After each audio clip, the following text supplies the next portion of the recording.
Hi guys, हमारे YouTube channel में आप लोग का स्वागत है। आप लोग कैसे हैं? आशा करती हूँ कि आप लोग ठीक ही होंगे। मैं भी ठीक हूँ। आज शिवरात्रि का दिन है। भोलेनाथ और पार्वती जी का मिलन हुआ था और आप लोग को ढेर सारी शुभकामनाएं शिवरात्रि की। आप लोग खुश रहें, भोले जी आप लोग को खुश रखें। जहाँ भी रहे सही सलामत आप लोग रहें।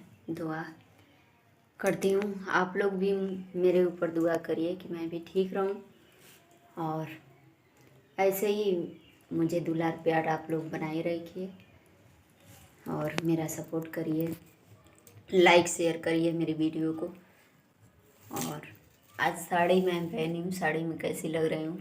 पीला और रेड कलर की साड़ी है और चूड़ी भी रेडी है। ये चुड़ला इसको बोलते हैं। कैसा लग रहा है? और